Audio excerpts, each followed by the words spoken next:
Don't know what you're saying anymore. Maybe it's cicada. Not a cicada. We have heard the cicadas. Really? They're coming. It has begun. And they're like two Anyways, welcome to the Follow Focus podcast. The flagship podcast of cicadas. Cicadas and hornets. Cicadas and hornets. Yeah. And transition glasses. Yeah. So we've got new lighting. Those of you at home can probably can't tell how harsh it is. You can't tell how harsh it is. Yeah. These are literally it's three giant like RGB mixed LED spotlights that you use for like live event stuff. Like they're stage lights. Yeah, wash lights. Yeah. Yeah. To wash the stage. And we have three of them up just behind a big piece of diffusion fabric. Mm-hmm. And it's working better than it has any right to. Yeah. Frankly. Yeah. I mean, if you look at it, it's kind of like one of those, like, I don't know if you've ever seen it, but we do this event in Cambridge every year. It's like a pool party type of thing outside, right? They bring in these lights that look like balloons, and they just go on like stands like that, but obviously like industrial and like with 100 pounds of sand. Yeah. And it's just like 50 feet in the air, and it's just this massive lantern looking thing. I've seen those. That's what our little system up there looks like. Yeah, I mean, we're kind of mimicking stuff that I've seen, but I've never done because I've never had the wattage available to do it. But it's like you'll have just like a giant 5,000 watt fixture. Yeah. And then you've got like a 10 by 10 sheet of really intense diffusion fabric, and you basically turn those into like a super powered softbox, and you can light an entire stage like that. Yeah. Because you need that much. The difference is that their diffusion fabric that they would use is a lot more diffuse, if that's the word, than what we're using. Yeah, which means it blocks out a ton of light, which means you need more light on the other side. So you've just got like the sun basically blasting through this thing and lighting a stage. This is the Amazon special, like the outdoor square diffusion thing for like direct sunlight. So it works. Pretty cool. Yeah, it works. And I think it was relatively inexpensive.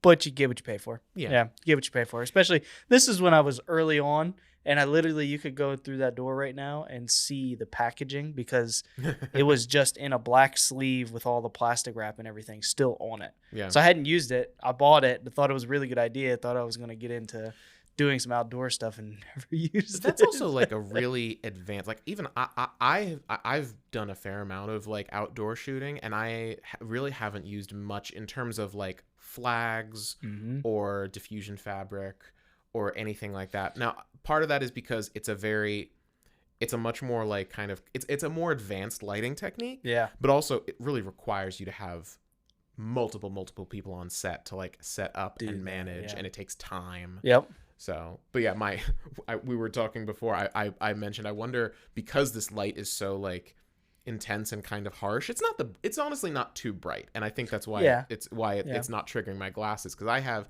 transition lenses, and so like oftentimes if I'm outdoors and like taking photos or something like that, these are just completely black. That's awesome. Which I actually, for my for our Christmas card last year, we wanted to use a photo from like, I think we were picking berries or apple picking from the fall or something like that. Please tell me you photoshopped your eyes into the glasses. 100% I did. Yes. I took it from another photo that was like indoors. Yep. And I took those eyes and I just dropped them on. That's awesome. And fortunately, I apparently smile and pose the exact same way in every photo. In every picture. Every single one. Because like the angles matched up. It was like perfect. The shape of the eye, like how much I was squinting in each one. It was flawless. Wow. This is what happens when you have like an imagery nerd working on a Christmas card. Because Kate, my wife, was just like, it's fine. Like, don't worry about it. And I was like, no. No, my eyes need to be in this. And then you took, a couple hours out of your day to cut things, find things, and then put it together. It took me like 15 minutes. Yeah, that's what they all say. It was fine. I did try Photoshop's like generative AI thing. Ooh. I knew it wasn't going to work. Ooh. I mean, like, it looked like if you didn't know what I looked like, you'd be good. It would sell it. Yeah. But as soon as you look at it, it's like, okay, that's not him. Your eyes do not look like that. It was a little funky. I mean, talk about like AI generated things. Mm-hmm. Remember the AI piece that I showed you? Did I show you it? I don't know, which one are you talking about? With Jesus?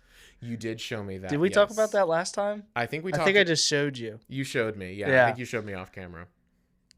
DJ Jesus. DJ Jesus. And his hands were holy but looked terrible. Now tell me why AI cannot figure out fingers. They can figure everything else out. They could make a whole scene and expand an image as large as you want it to be, but they can't make you have 5 normal fingers on a hand. Also text. Text is terrible. Can't do text. That has, like, Futurama. Like, I would imagine the text that comes out of AI is like the writing on like all the Futurama like buildings and things. It feels like it's another language sometimes because it's like that kind of looks like makes an sense. A, but it's not quite. Like the first couple letters look right, and then it's just line dash dash line. Yeah. You know, like it's. I think a lot of it is because I actually I worked on a video for one of my clients he's a science communicator, Trace Dominguez. He's amazing, does great work. What a great name. Right, his channel name is Uno Dos of Trace. And it's genius. Oh, chef's kiss. His branding is genius. on point. But we did a video together where he was talking about AI, generative AI, and basically why is it so bad? Specifically, like, why is it so bad at getting things right or correct? And it's basically because AI doesn't, like, even text-based AI doesn't know what it's saying. Yeah. Like, it doesn't know, like, oh, I'm going to write a sentence about XYZ.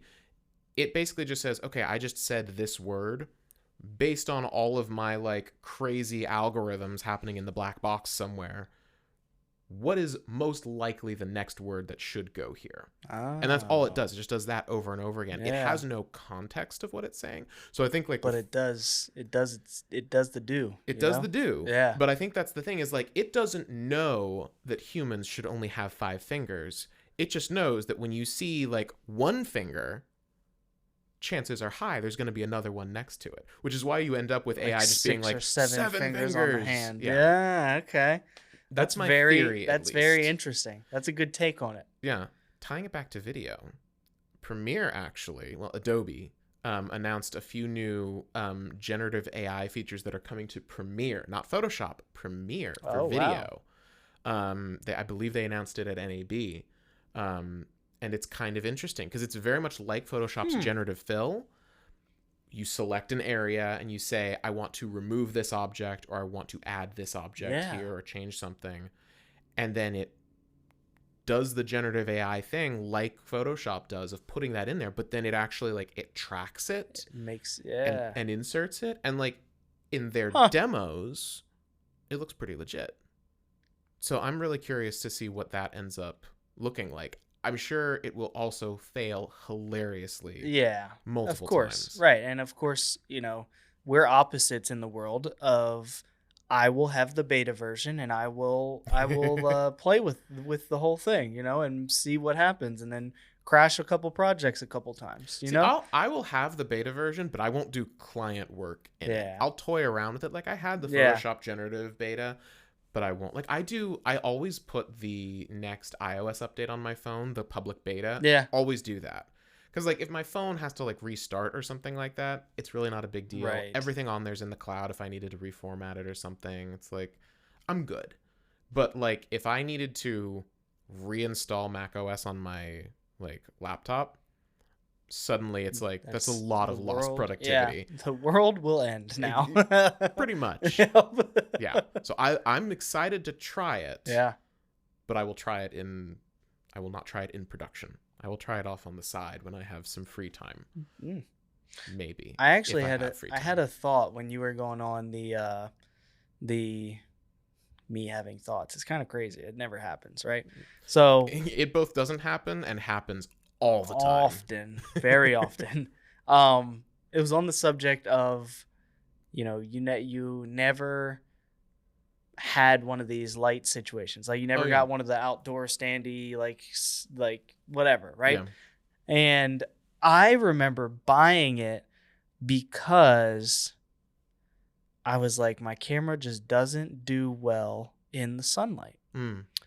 And as you were talking about that, I was like, you know, that probably really like goes in line with the fact that I had no idea what I was doing with my camera and camera settings. You know, Like I everything would be super overexposed. Oh, sure. And this and that. So I thought I needed a filter or a any type of anything there. Like I didn't think ND filter because I didn't know what it was. I didn't know they existed. But yeah, so maybe that's a thing we put out there. We say you don't need these fancy tools and technology. Just kind of know how to use your camera to an extent. Yeah, that's a big because we were at this shoot this weekend, yeah. and the light was harsh. It was straight very sun. bright. Straight. I mean, it was a beautiful day. Beautiful day. But it was a like a car meetup show outside. So you had really bright direct sun. It was morning, which morning sun I always find to be harsher than afternoon sun. Yeah. We didn't stay there until noon because noon when the sun's going straight down, that's when you get like shadows under the eyes and everyone looks terrible. But you had that coupled with all these very shiny cars that were like, it was kind of cool, especially in your shots, because the light would reflect off and you get cool like flares and like lens flares and stuff. You get more of that because you have the Mirage Matchbox with the, remind me, is it Black Mist? Yeah, and I think I have it goes half, quarter, eighth. I guess it's just the density of it, or like I don't really know what that number means yet. It might be like how much of a, maybe they're saying that's how much of a stop it reduces. Very, very likely, actually. Like ND filters, they say like this is 2 stops of ND, 4 stops, 6 stops. So maybe that's very likely. So I have a quarter. So I'm like right in the middle. I think that was the only one available. So it wasn't like the strongest, but also not the weakest. Yeah. But you and I have noticed some really cool things we will be shooting at the same everything settings, but mine will be just a tad off or a tad different, and not in a bad way or anything. It's more of like it's just about style. matching it. Yeah, right. For us, it's about matching it. We had the conversation in the car on the phone, like while I was on the way here, and you were like, yeah, maybe if we do shoots together until I get mine, like I'll just have you take that out, Which we did not do.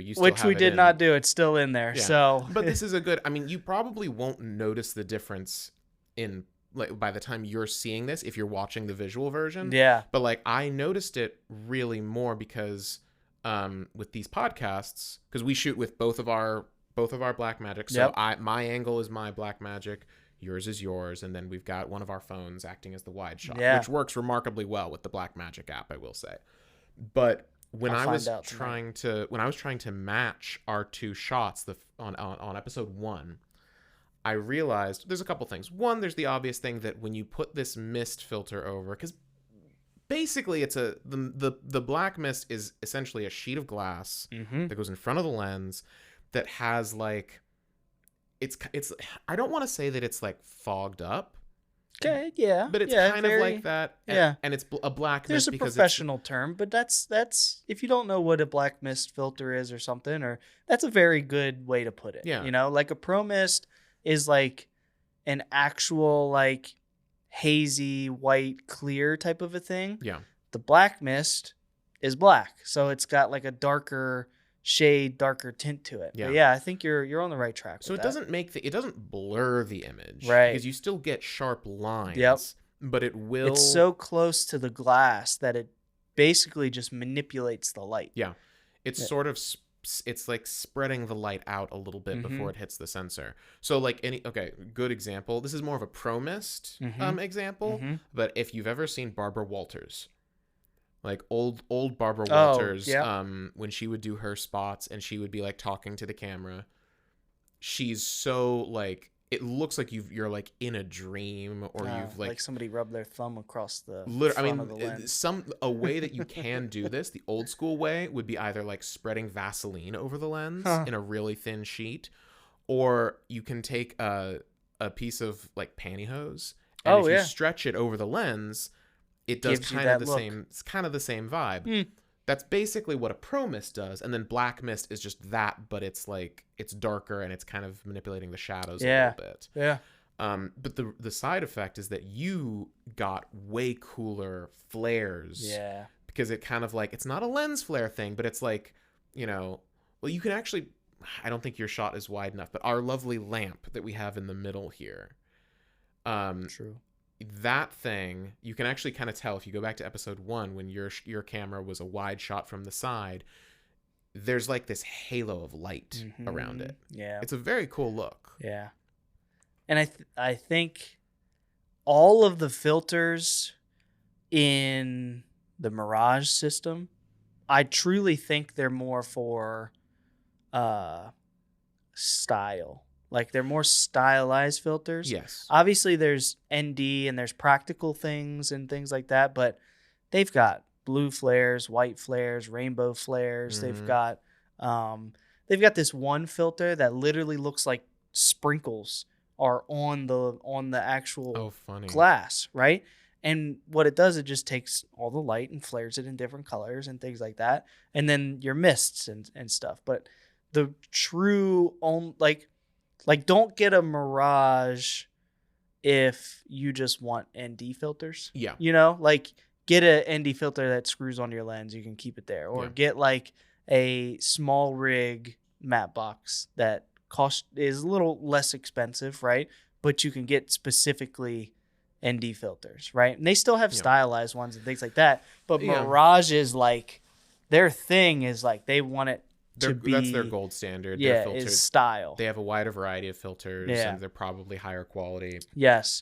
Now the only gripe that I have, if that's the right word, which is, issue problem. Yeah, qualm, same thing, right? In the same world. You used gripe correctly. Issue problem, I think, was a little off the mark, but continue. Same thing, whatever. So my only gripe with it, back to what I was saying, is the filters are super proprietary, right? There's not a lot of circular, or actually zero, circular 95 millimeter glass is what it is. And the only company that makes it is Tilta and this company called Vaxis, Vaxis. Oh, interesting. And the supply for these filters is very limited. A lot of out of stock. That's why you were saying you had to get the quarter. That's why I had to get the quarter, right? So like there is a variable ND system for this, right? And there's a wireless variable ND system also, so you can get a wireless thing going and whatever. That is a little crazy, crazy, right? If I wanted to spend $600 off the rip for the Mirage, that's what I would have gotten, right? But the filter, like even just standard ND filters, some of the stops of ND aren't available, and I haven't seen them. Because I have like the B&H notification, like notify me when it comes back in stock.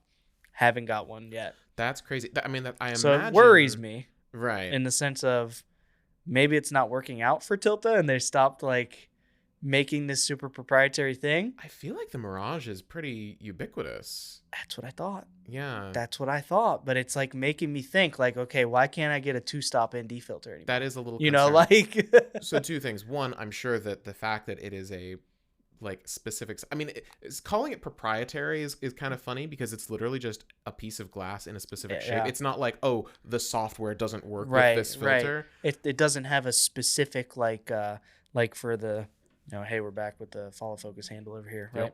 But like doesn't have like a certain pin or like certain array. It's not like something like rosette, whatever. So I wonder if they have like a legal, I don't know if it would be like a trademark or a copyright, but something that basically says only we or our suppliers can make something in that. Yep.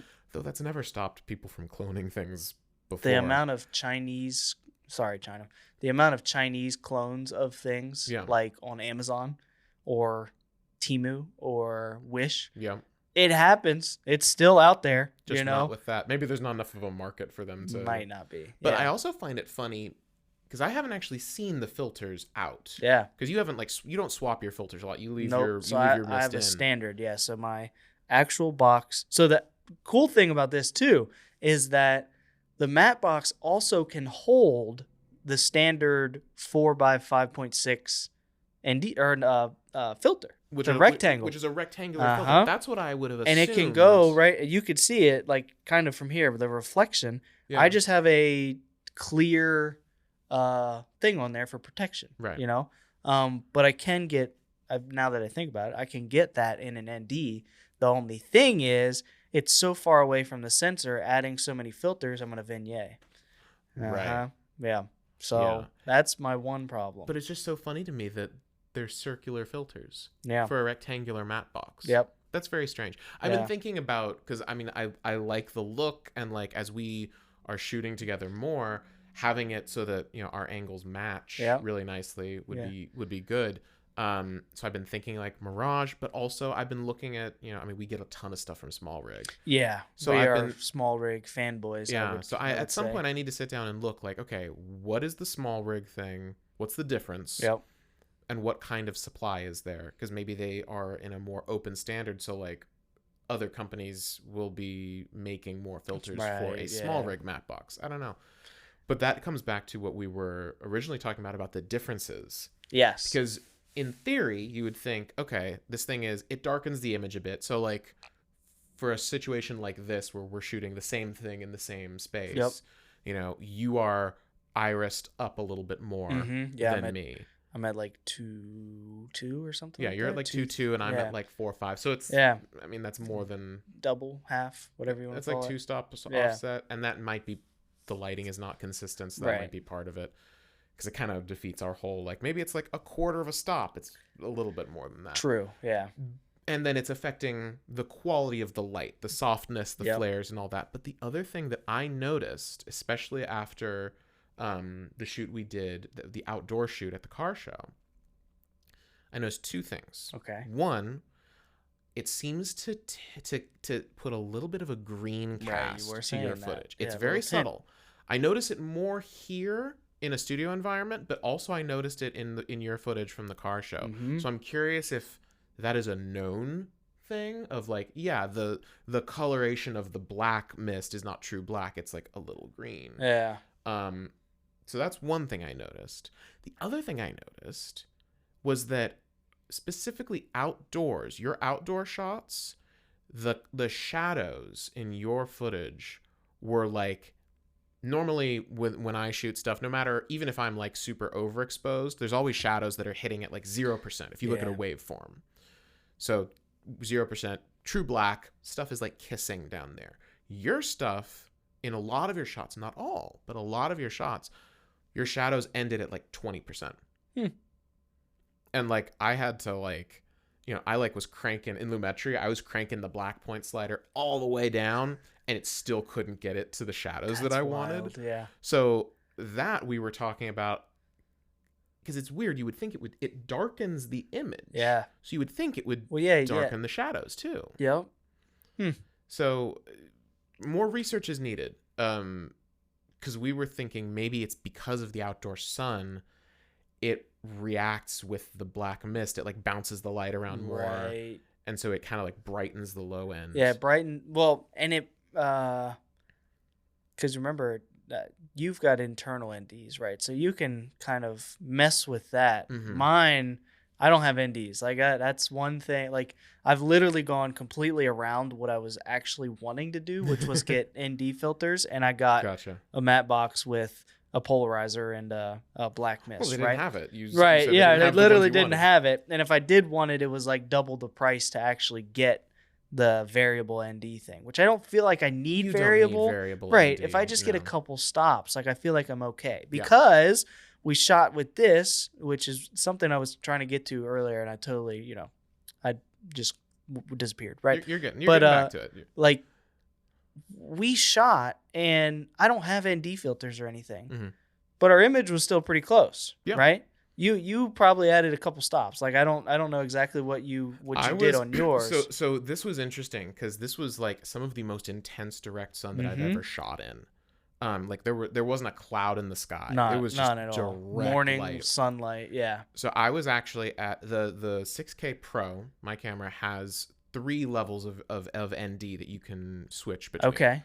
Technically 4 if you count no ND, and they go in 2 stop increments. So there's nothing. There's 2 stops. There's 4 stops, and then there's 6 stops. Okay. And I was at full 6 stops. And I was at 0.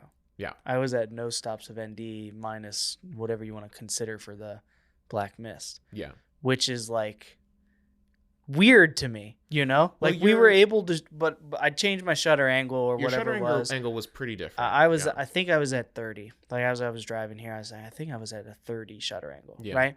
And that allowed me to be where I wanted to be. Mm-hmm. Obviously, we talked about the other day, there's like a scientific mathematic thing for shutter angle, frame rates, and like all these different things. Yeah. And what I said to you was, so shutter angle is just like what you want kind of a thing, because it's more of like how you want to interpret the image. If you want the image to have that motion blur, smoothness, or if you want it to be super sharp, but granularly like real life. Like that's kind of what I saw a video on it, and that's what they compared it to, was a war movie. And in the war movie, every time they set off an explosion or a bomb and everything, you see the dirt particles. Yeah. But obviously, if you break it down frame by frame, it's not blurry. There's no motion, but it's like that particle was here. Now it's here. It crystal clear though. Yeah. Sports is another instance where they do high shutter speed, or because you can either measure shutter speed as like fractions of a second of basically how long is the shutter open for each frame, or you can do it by degrees. Which Blackmagic is one of the few cameras, until you get like really expensive, that gives you the option to view it as either a frame. Yeah, you have the choice. Either a shutter speed or a shutter angle. Shutter angle is traditionally more used in cinema because if it's an angle, the relationship from your shutter speed to your frame rate doesn't change. Because like if you think about it, say you set your shutter speed of like, okay, 1/60th of a second. Every frame that shutter is going to be open for 1/60th of a second. But if you're shooting 30 frames a second, a frame is a certain amount, a certain duration. Yeah. So 1/60th of that duration, it's open. If you shoot at 24 frames a second, that each frame is a little longer. Yeah. But the shutter is still open for 1/60th. So that's why shutter angle is nice, because it's like very interesting. It means that you don't have to then like basically do math in your head of like, oh, I'm shooting at this frame rate. That means I need to adjust. So in theory, without any YouTube University, I'm gonna bring it up in every podcast. YouTube University, right? You're a big fan. Without any YouTube University degree about shutter angle and shutter speed, I could be pretty safe just always running shutter angle. Yes. Pretty safe. I mean, so then it becomes a question of, it means that it's not going to change, that relationship isn't going to change if you're shooting 30 frames or 24 or 60. Right. So then all you have to worry about is how crisp do I want the motion to be? Yeah. So like if you're shooting a war movie where you want everything to feel really like hyper realistic and like everything's super sharp, and like that kind of makes you feel as an audience member like you've got a ton of adrenaline and you can like see everything. Like, or sports, you want to see all the motion of the guys running or throwing or whatever it is. You would do higher shutter angle. Basically your shutter is open for less time. Which means that the longer the shutter is open, the more the thing that you're capturing moves while it's open, and that's where you get motion blur. It's the difference. So like 15, say 30, right?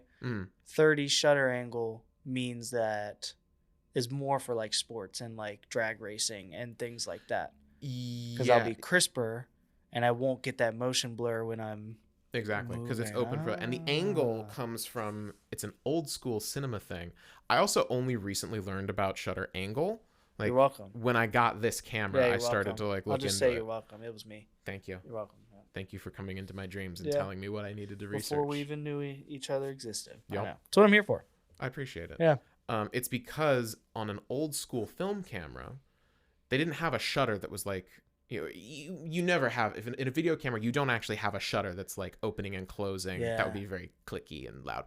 So what they had was a wheel. Yes. Yeah. I saw, that was in that video. It was a wheel and the angle actually meant something. Yeah. And then it was how long the the reel would be exposed to light. Exactly. Like, so every the time. angle is basically how much of a wedge has been cut out of this disc that's spinning in front of the lens. Yes. Yeah, it's cool. Like, That's- once you actually like look at the history of this stuff, you're like, oh, that's why we refer to it this way. Yep. Yeah, it's cool. So That's yeah, cool. a lower angle means less light is getting through, but which also means the image is darker. Mm-hmm. So that's why for you I was at a 30. you cranked your shutter speed down, and you were letting in less light. So it's kind of like it's similar to reducing your aperture. But again, it's like how you reduce your aperture, you're affecting your depth of field. You reduce your shutter speed, you're affecting your motion blur. Yeah. So you can combine. So it could be the a two. style, like I was saying to you on text. I was like, it could be a stylistic choice. 100%. Yeah. The place that shutter speed gets weird, and the reason that I tend to leave mine at 180 degrees Yes. At all times, partially because I've yet to be in a situation where I want that stylistic look, but also because 180 degrees basically means your shutter is always open for half of a frame. Yeah. You at other angles, so like say I change my shutter speed to be a instead of 180 degrees, say I said it was 190. Okay. So you've got a weird relationship then where basically your frame rate and your shutter speed are at like slightly different tempos, and they will start to like drift out of sync with each other. So there was a thing that I saw in my studies that was saying there's a reason. Remember how you were changing it on my camera? You saw it said 179 or 179.5 or something, 0.8 right? or something like that. Yeah. I saw, and sometimes if I'm just tapping the arrows, it's like 89.5. It'll jump to like 29.5. Commonly used. But I saw something, and I don't know if this even relates to what you were saying or if you have knowledge of this, but they were saying 179.5 or whatever in relation to everything you're talking about makes more sense mathematically than 180. Like just like that hair of a difference. Yeah. I haven't heard of that. But that's an interesting thought. It's in my search history. I'll find it for you. Send me the article because that's interesting. I wonder if that has to do with video, but yeah. I wonder if that has to do with the whole like 30 frames a second is really 29.97. Yeah, so it might be something to do with that. Could be. I don't know. 2398, yeah. Maybe. It could be that. Yeah, I don't think I watched the full video, so they probably said more about it, but yeah. Maybe. I'll send that to you. Yeah. It's one of those things where it's like once you start going down that rabbit hole, ooh, like you just find more and more. And you also find so many people with so many different opinions. Yeah, which is why I personally think, well, here's my opinion, it's super stylistic. Like, I don't think there's a right or wrong. I think it's the look you want to capture, which is what I've always been into, is like, do I want to capture the super flat, standard style of a shoot? Like if I wanted to shoot a movie, like do I just want it to look like us and look like a standard rom-com or something, you know what I mean? Or do I want it to be moody? And do I want to have control of that? That's why I got the Mirage and the Black Mist. I was like, I want my stuff to have that look to it. And people can associate, obviously when we do stuff together and it makes way more sense to be the same, right? It's easier for us in post, easier to right? match stuff, yeah. But I would love in my filmmaking, videography, shooting career for people to be like, that's his look. Yeah. Like that's his vibe, that's his look. And there have been tons of directors and filmmakers who they have a specific look. Exactly. And even if as a viewer you don't know, like, oh yeah, he always does a high shutter speed. Right. You might not know that, but you know the look. You know something is happening that person always does. Yeah. Yeah. And like stuff like shutter speed, because like I'm a big post guy, like so things like circle back to the postman, but like a lot of things can be adjusted in post. Yeah, you can make colors match. So like the fact that your angle might be a little bit greener and a little bit darker, That's why we shoot in ProRes and B-raw, baby. Right, exactly. So it's control. Like I can mess with that. One of my favorite phrases I ever heard a long time ago was "pixels are made to be punished." Wow. Yeah. Wow. Yeah. So that's kind of my... That's intense, but it makes sense. Yeah, especially nowadays, like you've got so much information, you can mess with stuff. Yeah. So you can make stuff feel like kind of moody and gritty with color and all that. But there's a few things you can't control. Mm-hmm. You can't control depth of field. You're getting better, right. like with like synthetic depth of field, like portrait mode on your iPhone. Right. Yeah, but like it really, used to be terrible. It's getting so much better. It used to be so bad that it's like it was a it was a hard, soft edge. Yeah. You know, like you would move and then you would see the background behind you with a soft, like fake bokeh. It was so bad. Depth of field. And like zoom. And it was a hard line. Zoom still looks like that. If you use Zoom's blurred background thing, it looks I think terrible. Zoom's died a little bit in the past couple years. I agree. You know, I very much agree. wonder why. I don't know. Yeah, it's almost like we can see each other. Yeah, it's like we can person. actually talk together. Yeah. You know? But so depth of field is something that's very difficult to do. So like get your depth of field right on set. While you're there, yeah. Motion blur is another one that like for the there's a motion blur effect that you can add, but it's nearly impossible doing to it in body is because like if you add a motion blur like or a directional blur, it just adds a directional blur to everything, whether it's moving or not. So that's another thing you want to get. And then I don't know what category you'd put the black mist in. Right, yeah. But it's a similar thing of like it is doing stuff. The optics of that are things that are going to be really hard to fake in post later. Yeah. It's like creative light manipulation. Yeah, is what we can call it. Yeah. Yeah. Because the only way, I mean, I guess I could put a mask and like put a little Gaussian blur on it at like 1%, you know, like if that with like 2% opacity, like to make it even. But then how much work are you putting into it to make it versus look like that? Yeah, like because you look at me like in an image in the video or a subject on like our shoot, the people look great. Yeah. All it does in the black mist really does to the actual subject is soften them. Yeah. Right? It doesn't really give them much of like an emission of like that light or flare or like anything like that. It's only the highlights. So Exactly. Like the sunlight glancing off of a car. Right. That light has to be exactly a car, right? Yeah. Or like this light. Yeah. It is like specifically for that because we could shoot this at a wide angle with that black mist. Mm-hmm. This light will be super, super highlighted and flaring. Yeah. But you and I will be relatively just soft. And you can see that if you go back to episode 1, before I had the wide angle. Yeah, that was before we introduced the iPhone as the wide shot. So both of our cameras were basically doing wide shots. But yours was over on the side. And so if you look at that side angle, you can see the light. This light is and you can see this light in both angles. Yeah. So if you look at the like head-on wide shot on mine, the light looks like, you know, it's a bulb. It's sitting there. It's got a clean hard edge. The light is fairly contained. On yours, it's got like I said, that halo. Glowing. Yeah. Yeah. It's very cool. And it's that is the kind of stuff that it makes sense to get filters for, to try and manipulate before you get into post. Yeah. And another thing, for client work, obviously that's a new world for me, right? The actual like not weddings, like, you know, like client work, working with businesses and doing that type of thing. Sure.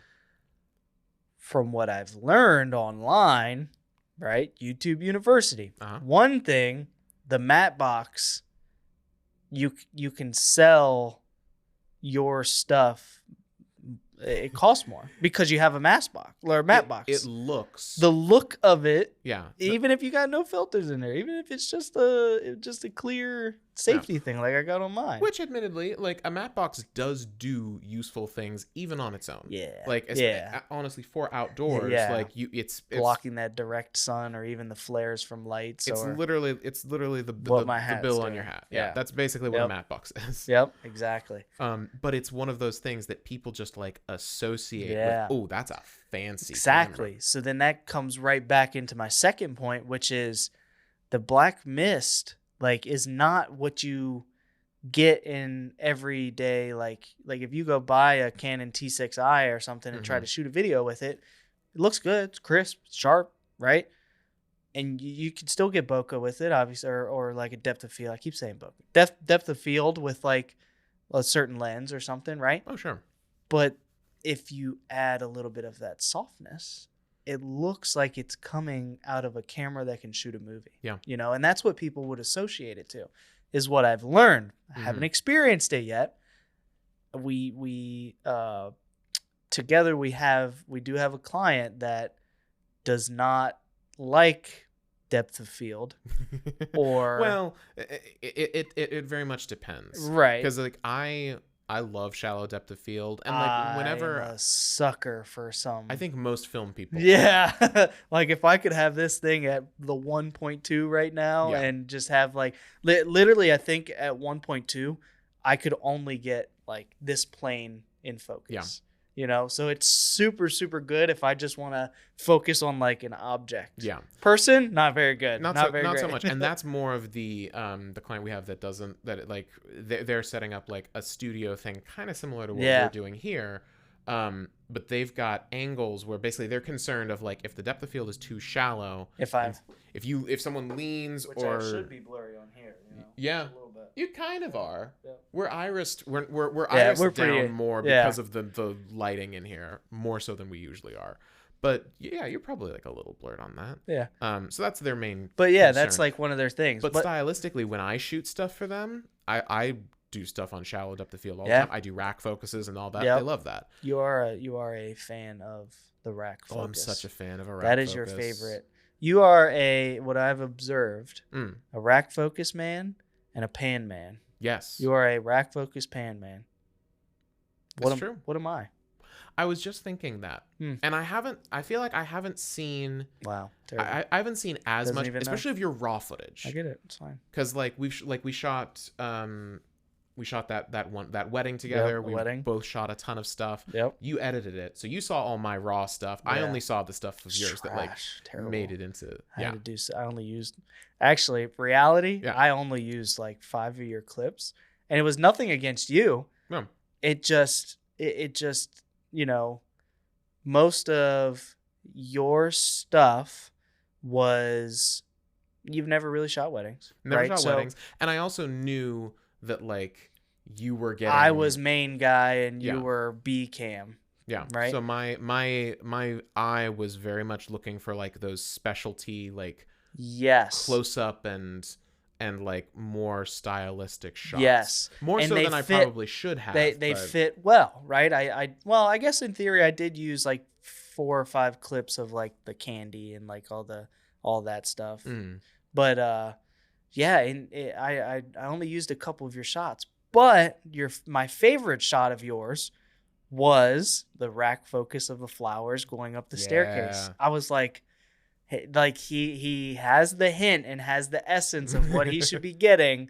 This was great. Yeah. So I didn't say that to you, but I forgot to mention that. I saw that shot in the cut. Yeah. Oh yeah, that was one of my, that and the final shot of the building at night. That was like, those are my 2 favorite shots out of the bunch. The night shots were great. And my favorite thing about that shot is that because you were the one shooting it, so you were I was across the street. You were across the street, and I'm like, if you look closely, I am actually in that shot with like our gear because we had mostly packed up. We were leaving. We were getting out, and I was like, I'm gonna go across the street and take a shot. A shot of the building. So I'm guarding our Pelican cases like over kind of like behind a street lamp, trying to like make sure I wasn't in the shot. Yep. But like you can see him look around away. a little bit as the car goes by, and just like yeah. It was small enough that it worked. Yeah, if you know, you know. You know what I mean? You know, yeah.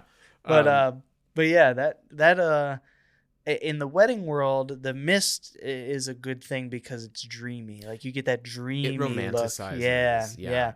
But in the client work world, I'm interested to see what it really does. Yeah. You know, like the commercial world, you know. I mean, it really depends on the client. Yeah. And what they're looking for, which can be tricky because they don't usually know, or they don't know how to express what they're looking for. They just know what they like and they don't like when they see it. Exactly. So a lot of, I mean, something that has been especially in the editing world, because again, I'm the postman. Postman. Editing, I would say, is like 70% of what I've done. We get you an easy post button stuff. that says Postman. Yeah. And the T-shirt. And the T-shirt. Still on the waiting list. on that. When's your birthday? September. Wow. So you got time. Yeah. You got time. You can I get can something make it from happen. Cafe Press in that time. Cafe Press? What in the world is that? Have you ever heard of Cafe Press? No. And then what was the other one you told me about? Business cards? Moo or something? Moo. Yeah, I've never heard of that in my life. The brand awareness. Vistaprint, baby. You know? I mean, what sounds better? Do you want to go to a place called Vistaprint? Windows Vista? Ew. Or do you want to go to Moo? Wow. What sounds more fun? Well, I think of ice cream, so. There you go. Yeah. Ice cream. Yeah, Sold. Sold. Where was I going with this? Couldn't tell you, buddy. Oh, that's a problem. You're welcome. Welcome to my brain. Hey, You've Brian's brain. You've sucked me in. The section of the podcast where Brian's brain just takes over. Yeah. Apparently. No, you were talking about client work. They like right. the way they don't know what they like. Yeah. So something that I've had to do a lot on the post side is matching the client style. Yeah. And because like if left to my own devices, there is a certain way that I will cut something. Mm-hmm. There's a certain like pace. There's a certain like a way that I think it works well. A client is not necessarily going to agree with that. Right. They're not you. Yeah, exactly. So like one of the very first examples I had with that was when I was interning at Discovery. Specifically, I was interning at Revision 3, which was it was like one of the first internet television companies. Oh, wow. And then Discovery acquired them. So they had this very kind of like startup vibe, and everything they did was strictly internet focused. So it being internet focused in like, the early 2010s, a lot of it was they basically wanted a faster paced style of editing than what I was used to. Oh, wow. So the first example of that I ran into was I was cutting a piece together. We did a lot of like just kind of like talking head stuff, talking to cameras, and then B-roll stuff.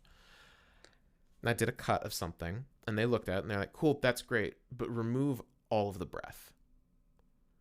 So literally, this was an extreme example. Wow. But they literally did not want to hear someone breathe ever. So it was just, instead of it being like, hey everyone, welcome to Follow Focus, I'm talking with Brian today. It was like, hey everyone, welcome to Follow Focus, cut. I'm talking to Brian today. And it just never slowed Holy down. cow. It was a vibe. Especially, it was very much an of the time vibe. Oh, wow. For the internet. It was like, we are going there's still some people that do that.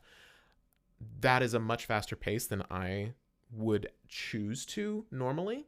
But I eventually learned, like, okay, if I'm doing stuff for them, they want this really fast paced. They don't want breath. They want it to be just like tight and like breakneck and caffeinated. And then there are other clients after that like they wanted more breath. So I'm actually injecting silence into, an interview to like really pace out the ideas. Huh. But it's like interesting. You have to like, so just like with visuals of like, does this client like the dreamy cinematic vibe? Do they want something a little more like docu-style realistic? It's something you got to kind of feel out. And it takes time. Like it's a tricky thing to do if it's a one-off client, because you just have the one project to like figure it out. But if it's, multiples, like as the project continues, you get better and better at dialing in their style. Exactly. Yeah. It's a thing. And like I haven't had too much experience of that with camera stuff, because I tend to go for a very like kind of, how did you describe we were talking about my color work that I do. And you described it as like very like kind of true to life but more punchy, I think was how you described it. Because you asked me like, you said like when I did color stuff, you noticed. If it was last week, I think it was last week. That's way too long. I think it was literally last week. But you said that it was like, if like I basically used like the entire spectrum of light, of like full dark to full light. I agree with what you're saying, so I probably did say this. Yeah. It does sound like you, doesn't it? I think I have the text somewhere. I could show it to you. Wow, it was a text. Pretty sure it was a text. Wow. Because you were asking like, is that like the quote unquote correct way of doing it? Oh, yeah. Yeah. And the answer is no. And I don't know if the people know this. They might have gathered it, but we've never said it directly. you're really old and you've been doing this for a while, right? And I'm almost as old as you. Yes. But I've only been doing it I've been dabbling for a long time, but didn't really start dialing in and like making it my thing until maybe 6 months ago. Like I like even within the past year I was kind of dabbling, but like within the past 6 months I've been really at it. So when I ask these dumb questions or say these really nuanced things, it's because in relativity to you and your experience, I'm like a baby. And I'm not afraid to ask questions. I mean, that is important. Yeah. Side note, I'm both flattered and insulted. You're welcome. The old man has spoken. Wait. Mandalorian. I have spoken. I have spoken. And then that's it. You say anything else, it just doesn't matter. Oh, you want to talk about a beautifully shot. Oh, so good. Yeah. Don't get me started on Mandalorian. Because then we'll talk about virtual sets. And then I will never shut up. That is something that I just don't understand. I don't get it. We should talk about it at some point. That'll be a future episode. You said Chipotle on third. Well, we can't do Friday because we're doing dinner Friday. That is true. Yeah. We could Friday. have Chipotle for dinner. No, I already told Dallas about the pizza thing, and she was like, "Yeah, let's go." Okay, cool. Yeah. We will report back on the pizza next week. Yeah. Don't forget that. I'm not forgetting. All right. Okay. I'm the one who makes the dough. So. The bread or the dough? That took me a minute. Sorry. The dough. The dough. Okay. Wait, which one is the? I've heard people say money is both bread and dough. Exactly. Yep, that's the whole point. So you're wrong either way. I'm both wrong and right. No Correct. matter what. Yes. I'm in a superposition. That's when you just say yes. Yes. Yep. So this all stemmed from the idea of like what I think your shooting style is. Okay. Yes, that was where we were. We were talking about how I haven't seen as much of your raw stuff as you have seen of my raw stuff. But from what I can tell, you're really into the shoulder rig handheld. Dude, that's huge. Vibe. Yeah. So like you like stuff that has a little bit of shake. You like stuff that has a little bit of like that kind of dreamy vibe to it. I also will say most of the stuff that I've seen of yours has been shot with the 70 to 200 lens. So which is whose? Which is mine. But it means that everything just by necessity is a tight shot. It's tight, yeah. Because it's either a tight shot or a tight shot. Yeah. So like I have not really seen too much of your footage that is shot with a quote unquote normal lens. Yeah.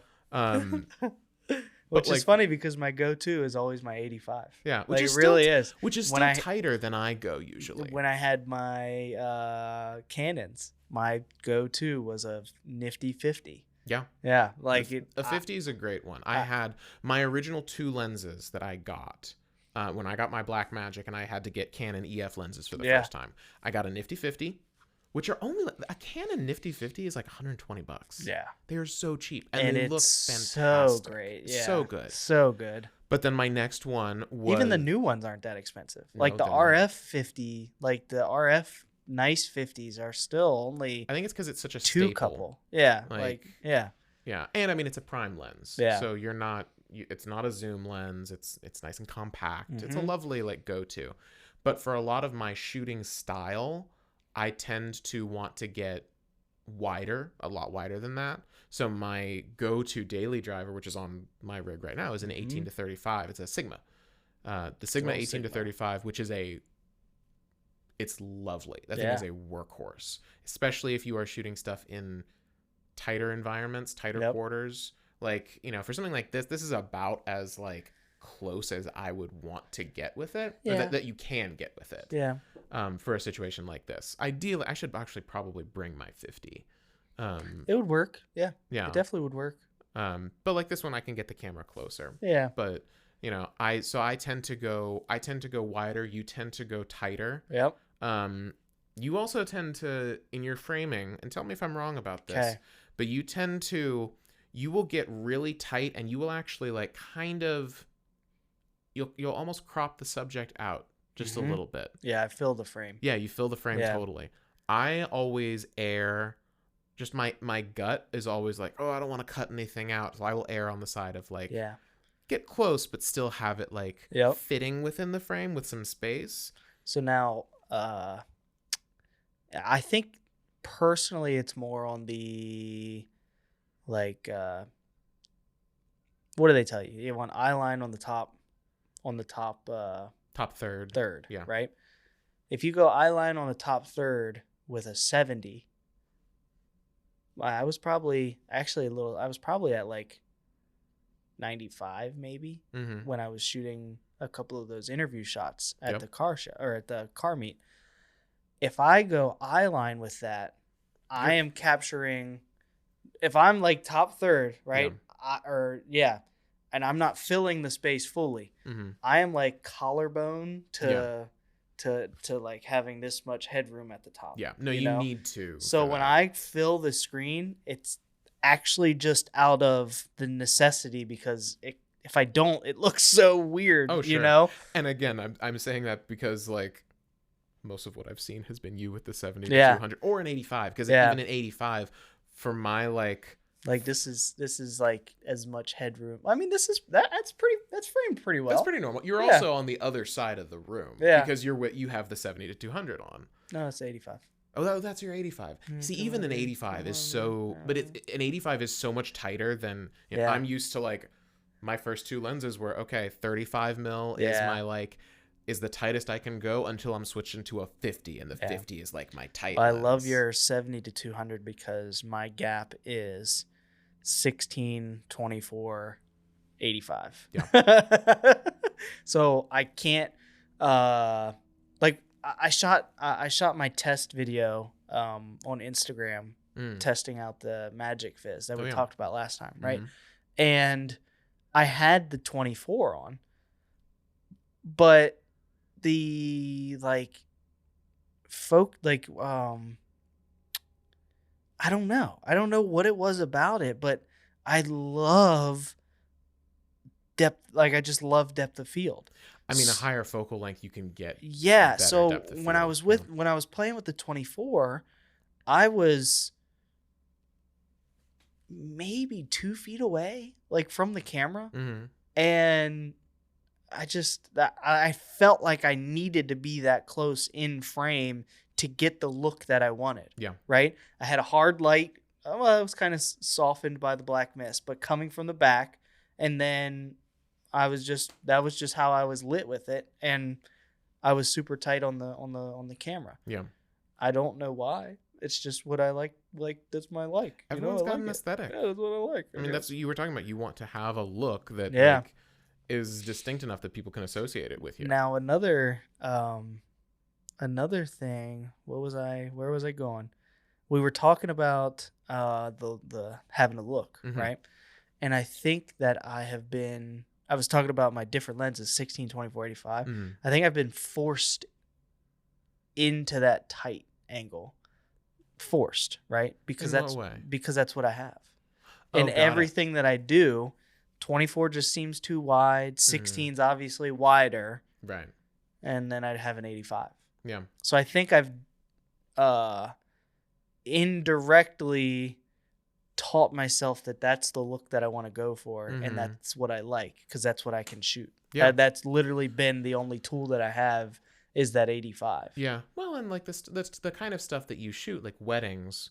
Those are naturally usually in pretty open venues spaces, where you have the space to be able to go across the room and punch and use a 70 millimeter or an 85 millimeter and still get a good shot. Because I think when I had my Canon, I got the kit lens, which was the 24 to 105. Yeah. And I always found myself in the 70s, 80s, even all the way up to 105. Yeah. Just that's the environment and the world of business and video that I've been in. So I think that's how I've developed my style, is just because that's where I was kind of forced to. Style does develop by necessity. Yeah. To a certain extent. Yep. It's as much a product of your environment as it is of you. Yeah. Just the kind of work. And I've always loved a tight like shallow depth of field shot. It's That's just lovely. what I've always loved. It's So a great look. yeah. But it's also the kind of look that you need to have more control over Yeah. to be able to get it. Yes. So Yeah. that can Like be a weddings little- are hard to keep that consistent, Mhm. especially with the Blackmagic cameras because of our lack of autofocus. That is fair. Our lack of autofocus is big. Now that I have this, That helps a lot. And honestly, I would rather have no autofocus and a magic fizz than autofocus. because then the camera's not running the show. Right. You know? I just don't trust autofocus. And honestly, that was Listen, the Lumix S5 was pretty good. Mint. Yeah. Like mint. Like best. The reason I got it was because I was shooting weddings, and that's basically it. I was shooting weddings, and on the market was the best autofocusing system. Yeah. And I didn't want to go Sony. Right. You know? Yeah. A7S III is pretty darn good. That's a really good camera. Has a really good autofocus system. Yeah. Didn't want to go Sony. Yeah. I would have had to change everything. Like I would have had to change my lenses, my batteries, my cage, my everything. Yeah. So I went to the S5, bought an adapter, and I was able to use all my EF lenses. Yeah. You know, which I probably could have done with the Sony, but Didn't want to go Sony. It's more, yeah. Right. It's more of a leap. Yeah. For sure. Yeah. But literally, it was rated like some of the best autofocus that you could get for $1,200 body. It's pretty good. Yeah. So that's why I went that way. My favorite autofocus system is actually on the iPhone. Or phones in general, I guess. Mm-hmm. The fact that you can either just let it do what it's going to do, or you can tell it, hey, I want you to focus on this specific area of the frame. Like, do I trust a computer or a camera, however you want to define it? Do I want to trust a machine to make something in focus? I trust a machine to do that. Yeah. I have no doubt that it can do that.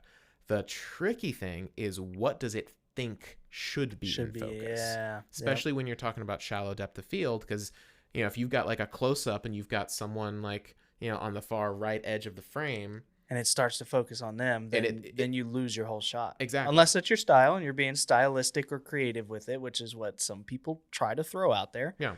Or your autofocus just messed up and it's not what you were actually going for. Yeah. But in the case of an iPhone, especially like if you haven't toyed around with like the cinema or cinematic mode in the iPhones, it's incredible. They actually have like rack focusing built into it. That's so cool. Which is so nice. That's and so all you have cool. to do is just tap and say, okay, I want this is focus point A, and then tap on the screen. This is focus point B. And it figures out the difference between those two, and it's good to go. Actually, the Blackmagic app just got an update after they did all the Blackmagic NAB announcements, which came out like the night after we recorded our last podcast. Literally. Which really annoyed me because we've had so many conversations. Literally. About all the like announcements. every single one of our phone calls have been 20, 25, 30 minutes. And we'll be like, hey, you know, like for Friday, hey, we're going to do dinner this Friday. Yeah. Oh, did you see the Pixis and this and and this and 3 hours later. Literally, yeah. Yeah. Yeah, I'm glad I don't pay for minutes, which is what I always thank say. goodness that Yeah, doesn't if I happen did, anymore. I'd be broke. Yeah. But the Blackmagic camera app for iPhone got updated with a few new features, but one of the bigger ones was that it has a rack focus system in it now. Really? With up to 3 points. So you can say, okay, I want, and it's a tap on the thing you want to be in focus at a given point. So you could tap on the main subject, like the person that's in the foreground here, that's your focus point A. Tap on the thing, like the plant that's in the background, that's focus this point live? B. It's live now. Yeah. Like the app that you just showed me. Yep. How do you do that? Well, no, so not the one I just showed you that's like the Bluetooth control, like the Yeah. actual Blackmagic camera app. There's a That like we're recording on the wide shot. Oh, yeah. Okay, on the phone. Yeah. Yeah, I was like, how are you able to see the live view of the camera in the Blackmagic control app Yeah, or not whatever? the Bluetooth controller thing. Okay, just so like you all could that. do it in this. You can do it in, you can do it in the camera thing. But no, you can't do it for. Now it would be so cool. That's what I was saying. I was like, dude, like my jaw was on the floor. I was like, are you kidding me? You could do if that? You could do that. I mean, if you could do that, if you could do. I don't need it anymore, but that would be pretty dope. If you could do a touch to focus, it's a touch screen already. If they implemented a touch to focus on a touch screen native on a camera like the Blackmagic, that would be incredible. Do you think that's what they're trying to allude to with the iPhone update, kind of a rack focus thingy system? Maybe they're trying it out there and seeing if it works. I could see that.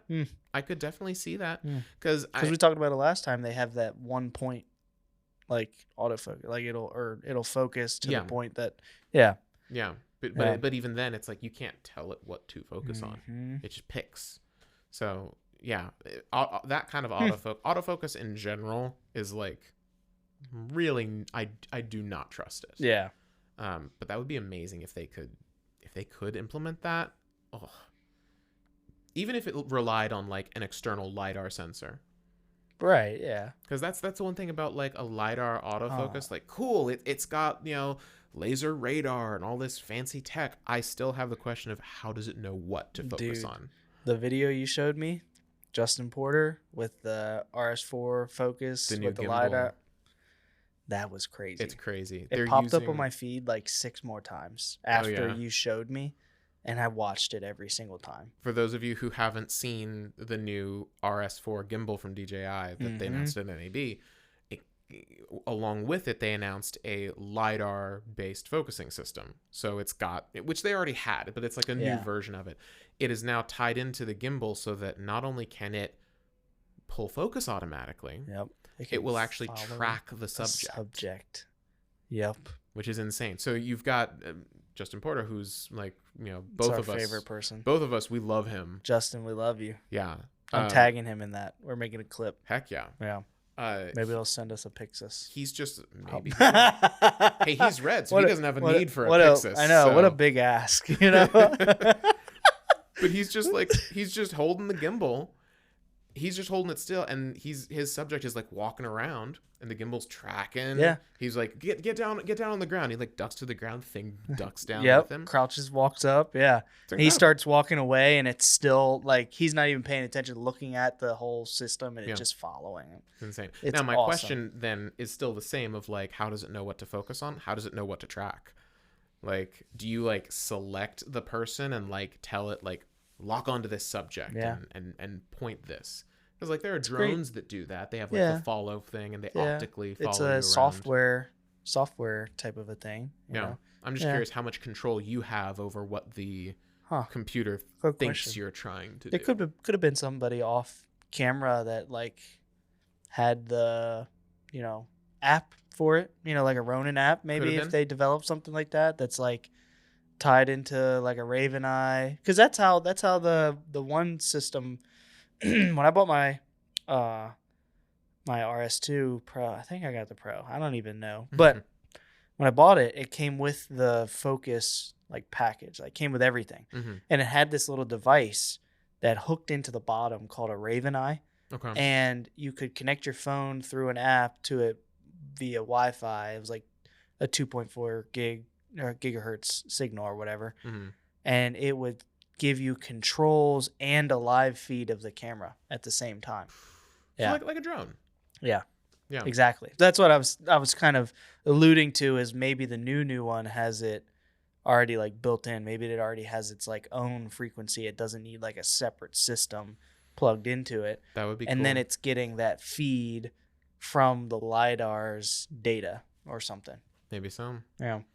There's a lot of cool stuff that came out of NAB this year that I'm like, I mean, we've already been geeking out about it just privately, but like, there's so much of it that I'm like, we're gonna buy a Pixis at some point. I would love one, but like, I want to see people get their hands on them and I start just want like to do it because. Oh, I want to do it too. But I'm just like curious. Like, I know it's cool. I know I want one. How badly do I want one?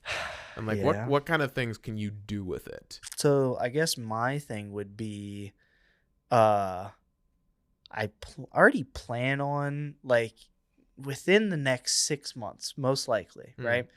I plan on upgrading. Like, that's my goal in the next 6 months is make this a B cam Mm-hmm.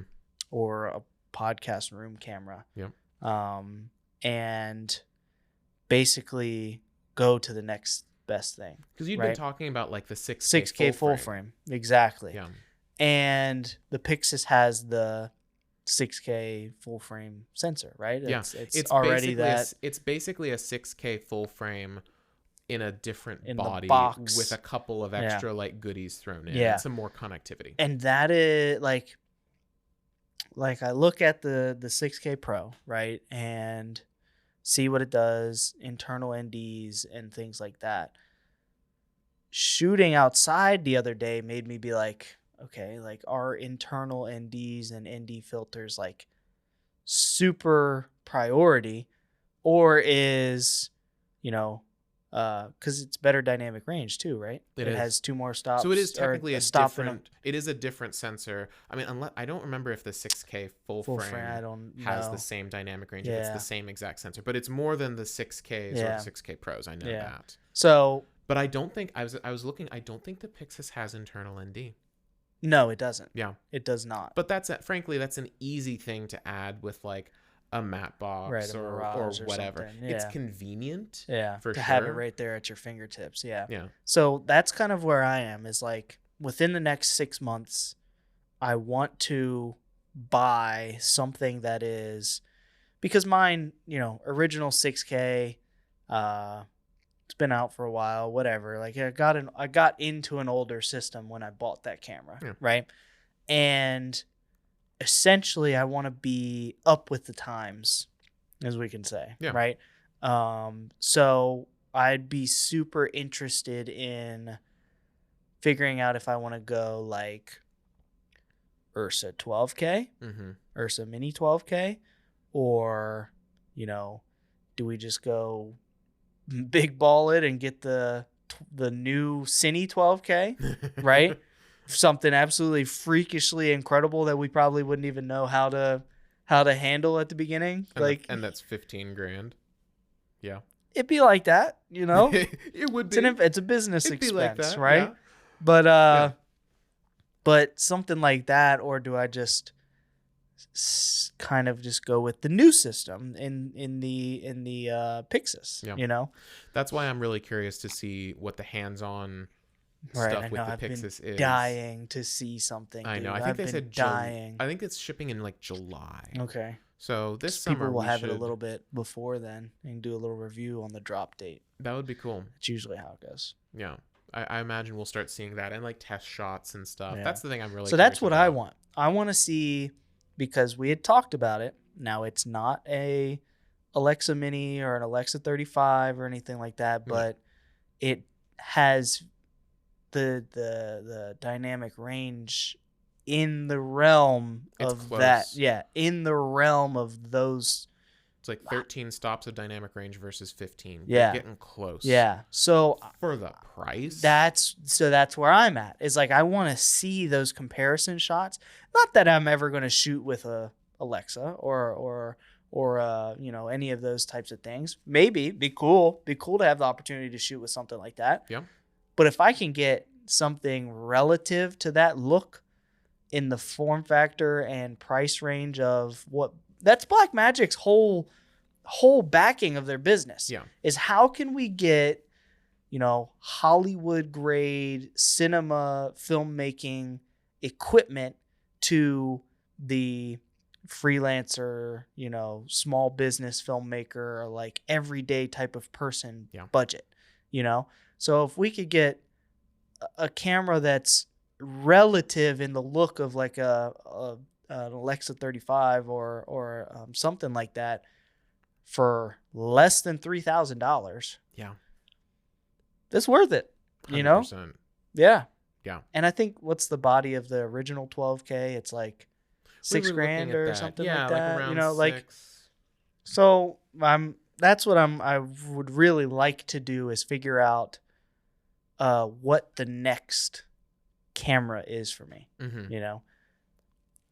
and then how it would work in the setting of, like, if I was to get the original 12K, right? Mm-hmm. What is the big difference between that being my A camera and the original 6K being my B camera? Yeah. Like, how off would that be? The cool thing about it still being within the Blackmagic family is that you're still using the Blackmagic color science. Very true. Yeah. And so it's not going to be too far off. Yeah. Like the big difference is going to be dynamic range, but you can make something match. Yeah. With how that. much of an actual difference is that really? Like, it's not. I mean, it's a big difference in terms of what you can capture. Yeah. But like, you can make something match really nicely. So it's like, okay, so your B cam isn't able to get like all the detail in the brightly lit sky behind a person the way that the high dynamic range thing is. But if that's your B cam, you just know that, and you're like, okay, right. I'm tighter, I'm closer, like it's fine, Plus, like, we are both big fans of Buttery Lutz, who they basically make really good conversion LUTs for a lot of different cameras, Blackmagic included. Yeah. So you introduced that to me, and then you also showed me how to put that on my camera, load like it onto the camera and preview it. Previewing it, and I'm like, this is amazing. It's like, great. This is awesome. and the thing that I love about him so much is not only do I love the look of his LUTs as a starting point, I always adjust after, but like as a starting point, it's really good. I like it better than the vanilla ones, the ones that come with the camera. They're not great. They're very like their conversion from log color to, they call it video color. Yes. It looks very much like, it looks like video. Yeah. It's too contrasty. And so that's what I always thought when I never knew what I was looking at. Like, I never really knew the difference of what I was looking at between actually having the LUT on there and not, right? But I never liked it. Yeah. I never really enjoyed the look of it. If you look at the stuff side by side, it's like the Buttery LUTs gives it almost is like giving you the color version of the black mist filter a little bit. Yeah. Just giving it a little bit of softness, a little bit of cinema. You know what I quality. Noticed a little bit when I was how I like to post my 3-stack like videos, like my vertical, your little clips from what you my vertical stuff that I like to post on Instagram. But I noticed, compared to the first time I shot with the 6K, because I still have footage from the first time I shot with it. Yep. When I added the conversion LUT, the difference in my ability to balance my image in camera was like almost spot on, right? Like, compared to when I first did it and everything was just blown the hell out. Right. And the white balance was completely off. Like, it was pretty cool to see. That's just completely side note, like working with it and just comparing it to the car meetup that we just did. Yeah. I was like, I barely had to do any adjustments on any of it, right? I threw the conversion, and I was telling you, using the Gen 4. So I was using the Gen 4 LUT, threw that on there, and I made like the most minor adjustments to like a little bit on the temperature, like a little bit on the contrast, and I did a little S curve, like I was able to do a little bit of S curving and stuff like that. That was about it. Like I'm very impressed with myself. Yeah. Like, to say, like, I'm kind of starting to actually figure it out now that we're really hitting hard and doing a lot more work. Yeah. Yeah. It's always so cool to see how you evolve. Yeah. It can be terrifying to look back at your really early stuff sometimes. Yeah. Well, I even look back at the wedding. Like, the wedding that we shot in March, I'm like, ooh, I could have done. You even said it. You're like, wow, the difference between when we started and the evening, like, we could have totally adjusted throughout, which is not something that I thought about, because I've never shot like a full wedding super in depth like we did with a Blackmagic system. Yeah. So I'm used to all my features being auto, like everything. Right. My S5, I had everything on auto, so I never really manually changed anything. Yeah. But doing it with the Blackmagic now is like so cool. Like, it's so cool to see the adjustments that I make and how I can make an image from, 5 hours ago in different sunlight, different temperature, like still match that one 5 hours later. Right. Like it's so cool being able to do something like that. Yeah. Even though it's so minute and like people don't even appreciate the fact that they could do that. Like me, it like excites me. Absolutely. Yeah. Yeah. And like when you have the manual control over it, and when you start to finally feel like, oh, I have the manual control and I'm making something better than the auto settings could. Because like at first when you're like, I'm doing manual control, it's always like, I'm messing this up. This might be better if I just left it at auto. My manual control was like changing the amount of exposure, like the plus or minus button on the exposure thing on the right. And go ahead. I have a point that I'm gonna ask. No, make your point. Okay. I'm just like, I have a question. Yes. Ask. Okay. So it's a novice question, right? Okay. Why on like Canon and some of the like entry level Sony cameras and like the Lumix, why is exposure a +1, -1, up to like +5 or something, versus when you get to our systems now, that word and that button and that system just doesn't exist? Yep. Okay. It's a very good question. Thank you. That's right. Basically what it's doing is you are still using their auto exposure system. Mm-hmm. The plus and minus is basically just saying you are saying offset from what you think it is. Okay. Now, what is making it more exposed? Is that my ISO? Is that it's working? It's all working, kinds of things. It's right? working. It's working. Usually, well, depending on the camera. Okay. ISO they will often give you control over. Yeah. But it's balancing between exposure or between iris and shutter. Ah, yes. So it's actually, I never thought of it that way. So it's controlling both. Yep.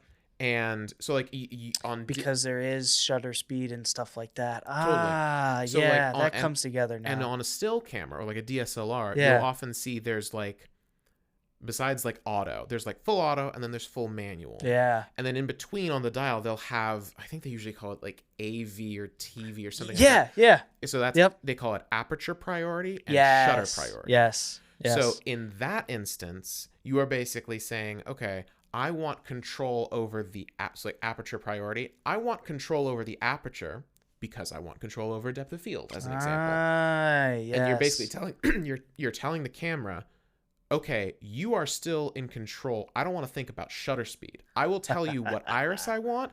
You change the shutter speed to make it look good with the iris that I have selected. And then vice versa. Of like, oh, I'm doing sports photography. I know I want my shutter speed to be this.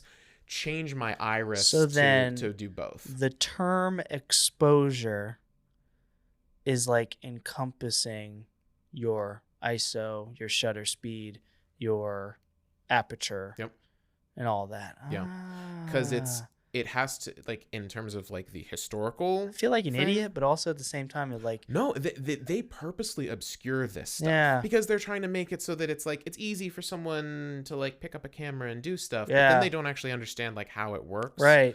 Or like, because I could expose, like I could make something like you could say like when I was first doing stuff, I exposed this correctly and I like did a plus or a minus here and there, and it kind of like made it look better, but I didn't actually know what I was doing. I was on auto settings for everything else. So it's like, because exposure is just, it is how much light is exposed to the film. Yeah. That's what the original thing is. And so anything that affects that light, so exposure or aperture. I got you tripping up now. I know. So aperture being wider or tighter is affecting how much light is getting on there. Shutter speed is affecting how much light is getting on and off there. Yeah. ISO is more of a digital thing. Yeah. In the old school world, that had to do with the film stock you were using. Basically, how sensitive is the film stock you're using. Oh. So it was, and nice. I can't remember if they used ISO to describe it. They might have back then, and that's why we call it ISO. Now it's just like, what does that mean? I have no idea. Isolated image, I don't know. But it basically was like, it basically Next just topic. meant how, like, it just meant how sensitive is the film to light, or in our case, how sensitive is the sensor to light. Yeah. And it worked the same way. Super sensitive film got more noise on it. So that makes sense. So it's like ours. If we're overexposed or not at our native ISO, we have a grain or a basically. Yeah. But yeah, I remember when I was like learning camera stuff and I was trying to figure out like, what is this aperture priority, shutter priority, right? Yeah, because there are those options on there, mostly for still cameras. Yeah. But the S5 had that. Did the S5 have S5 had ASM mm-hmm. and whatever the other one was. Yeah, going to full manual was the only way that you could actually control both aperture and individually and shutter speed individually. Otherwise the system and then there's like sometimes they will give you the option of like offsetting of like I know you think this is what you want, but I want it a little bit brighter. Yeah. What it does to get there, you have no idea. You have no control over it. You're just like, I want it darker, I want it brighter. Yeah. That's it. Wow. Which for most people, fine. Like if you just know you want it darker or brighter, go for it. If you don't want to know all the in-depths and things and it works for you, then just don't try. I will just stay out. I will never like bash someone for using auto settings. Yeah, because like it works. 90% of the time it works pretty great. Well. Yeah, it's if you people get paid to use it, so it definitely works for people. It's when you are getting into a situation where you have a vision in your head and you want to match that vision exactly. You have to know what minute thing you have to do with each thing. Yep. Yeah. Wow. This was educational. I'm glad you feel that Thank you, old man. Sensei. I'm 3 years older than you. I know. We were both born in the 90s, man. Yeah. I was almost a 2000s child. Oh, yeah. Yeah, you would have been, wouldn't you? Yeah. That's weird to think about, isn't it? I am peak Nickelodeon, though. So. Oh, same. I was a total Nick. Did you ever watch Boomerang? Are you thinking of this because you saw a TikTok about Boomerang recently? Nope. Because I literally saw a TikTok that was like, remember Boomerang? I literally got that TikTok. Like, it still airs. Like, it's still out there. Does it really? Yeah. Jetsons, Flintstones, all those. Yeah, it's still out there. Yeah. I watched it in a hotel. Like, when I went to New Jersey and like Boston and stuff. Oh, yeah. It's on one of the cable television. That sounds right. I remember being It's not on Netflix.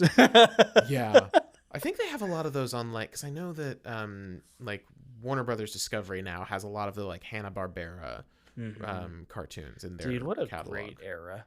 Right. What a great era. Like it might just be us because we experienced it and lived it firsthand, but like I mean, not that was like such a great era. Not like the old school. Old school Hanna-Barbera stuff came out well before we were born. Well, that's what so the reason I don't know how long we've gone.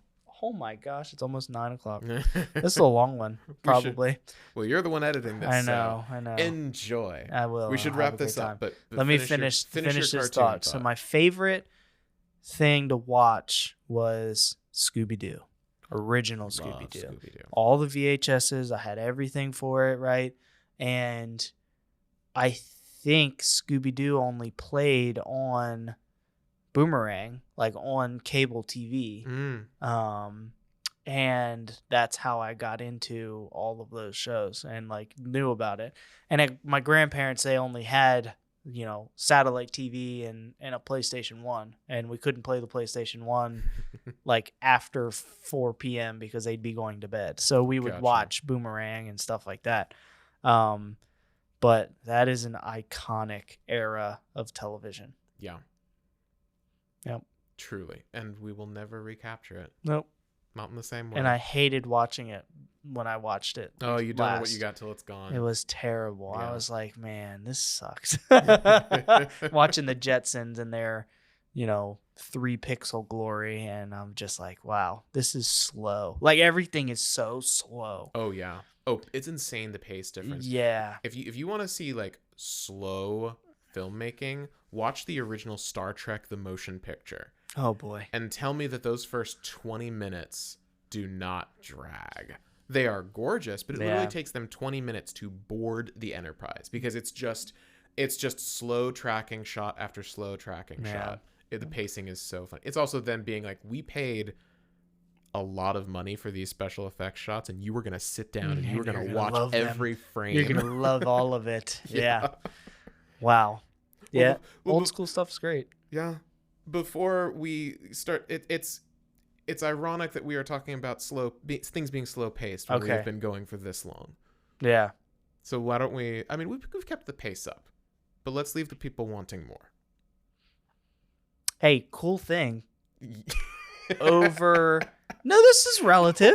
This is relative. Immediate tangent. Okay. Go. Cool thing. Mm-hmm. We have over 500 impressions on our Spotify. Hey, there we go. That's huge. Yeah. It's probably like 550 or something like that. Like, that's great. Yeah. That's big. I think we talked about it last time, like saying like, oh yeah, we had like 300 in the first. We were in the mid 200s. Yeah. So that's pretty huge. We're getting there. For episode 3. Hey. I think our last episode, not the one that just came out, what is this, 3? This is episode 3.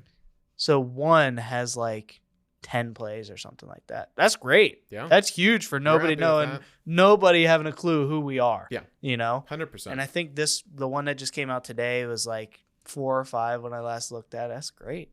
That's so good for us. Yeah. And I really enjoy doing this. Same. We would be having these conversations anyway. Either way, that's right? That's the funny thing. But we decide to set up something, 45 minutes and then set it up and then shoot it and then take nights of our life to edit it. And then still keep talking for like an hour after the cameras stop rolling. I think we literally talked about, oh yeah, your super big brain idea that you didn't want to share on camera with your light bulb. Yeah, that was a 15-minute tangent afterwards. I've implemented it. It's working. It's really great. Yeah. Wow. I now have a light bulb I know, that will turn red. The only person that you have to worry about is Kate. So I hope it would work, Cam. I mean, Yeah. I'll take it. All right. I now have a light bulb that will change color when I'm on a meeting so that people know not to disturb me. Not to disturb you. Yeah. Wow. So congratulations. Thank you very much. I'm very proud of it. All right. Let's actually wrap it up. Yes. Thank you guys so much for watching, listening. Find us on YouTube. Yep. Because the visual version of this podcast is you will get features. And it ever evolves. True. You can see the lighting change. I'm really curious to see how the lighting ends up looking with this after we do the color on it. My crazy hairstyles. Yeah. And things. Yeah. My hair too. My hair is getting long. Yeah. But thank you so much, guys. Yeah. We'll see you in the next one. Things will have evolved even further. We will have even more to talk about. Let us know if there's specific questions you have, thoughts you want to share, topics you want us to cover. Interact. We are real people. Yeah. Yeah. And if you bring us a topic to talk about, we will talk about it, and we will probably talk about it for... We will make a meal out of it. 20 minutes easily. Absolutely. Yeah. So make sure you give us a rating on Spotify, subscribe, do all those funny things people always ask for. We appreciate you. Click all the buttons. Thank you, guys. Bye. See you next week. Booyah.